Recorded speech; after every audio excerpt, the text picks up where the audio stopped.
Hello, and welcome to This Explainer. Today, we're zooming in on a place you have probably scrolled past on a map 100 times without really, stopping to think about it. We're talking about the sovereignty of Greenland. Because as we'll see, the story of exactly who controls this massive, icy expanse is basically a giant puzzle that spans centuries. And we're going to lay it all out for you, piece by piece. I mean, seriously, think about it for a second. Why does the world's absolute largest island belong to tiny little Denmark? It kind of defies basic logic, right? Well, the answer to this geopolitical mystery is anything but straightforward. It involves daring Viking explorers, centuries of European colonialism, the fallout from major wars, and a really surprising international court case. Let's take a look at just how wild this paradox actually is.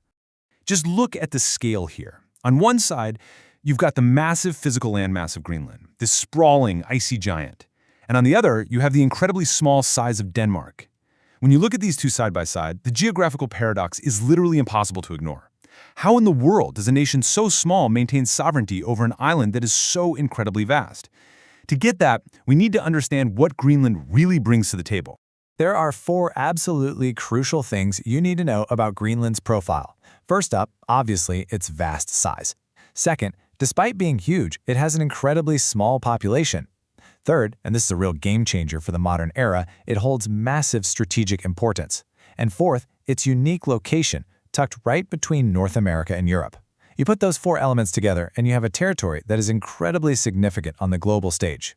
So, here is our roadmap for today. We'll start in 1721 with Danish colonization, then we'll jump to the 1814 Treaty of Kiel, check out a pivotal 1933 international court case, and finally land on 2009's self-government.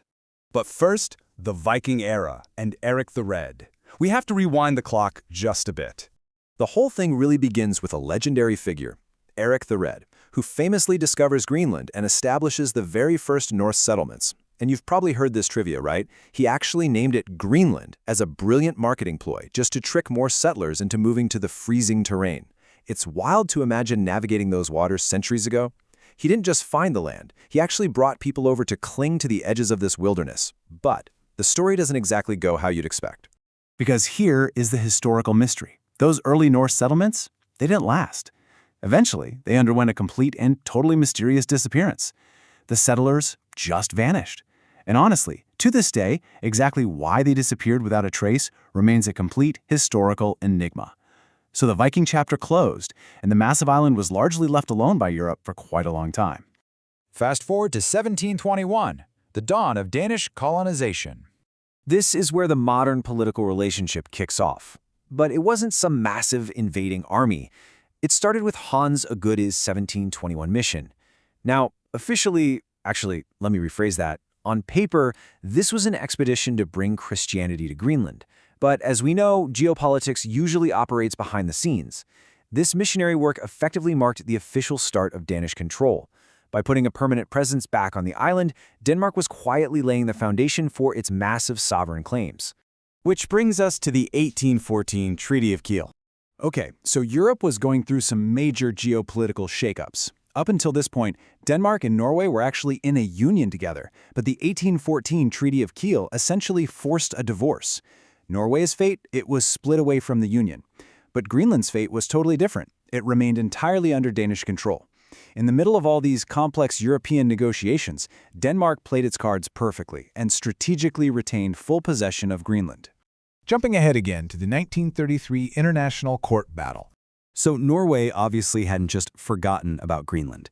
This historical tension simmered for over a century until it literally boiled over into a major legal showdown. In 1933, Norway made a formal sovereignty claim over parts of Greenland, basically arguing they had historical rights to it. Denmark, on the other hand, mounted a really robust legal defense, leaning heavily on their continuous colonization and international treaties. And the result? The court ruled in Denmark's favor. They secured an ultimate victory, officially cementing their sovereignty over the entire island on the world stage. All right, let's shift to modern Greenland, the path to autonomy. Because even though Denmark won the court case, the relationship between the two was rapidly changing. What we're looking at here is the deliberate, step-by-step path away from direct colonial rule. Step 1 was its status as a traditional colony, but the people of Greenland pushed for a greater voice. That led to Step 2, the establishment of Home Rule in 1979, which gave them control over a lot of internal affairs, and then came a huge leap forward with Step 3 in 2009, self-government. This officially recognized Greenlanders as a distinct people under international law and granted them serious autonomy over their own destiny. So, what is the big takeaway here? Why does this matter to us right now? Well, look at modern geopolitics. Greenland is trying to develop its local economy, and a huge part of that is its absolutely vast, untapped natural resources. Things the whole world is desperately hungry for. You combine that with intense U.S. military interest, thanks to that unique geographic location we mentioned earlier, and you get a very interesting situation. All of these powerful modern factors are currently fueling a growing independence movement within Greenland. They really hold the cards to their own future now. We've gone from Viking explorers pulling off marketing tricks to Danish missionaries all the way to high-stakes international courts. Today, Greenland stands as a highly autonomous territory within the Kingdom of Denmark. But, looking at the resources, the shared strategic value, and the history we just unpacked, will Greenland eventually achieve full independence from Denmark? It is for sure one of the most fascinating geopolitical spaces to watch unfold in the coming decades. Thank you so much for joining me for this explainer. Keep questioning the map, and we'll catch you next time.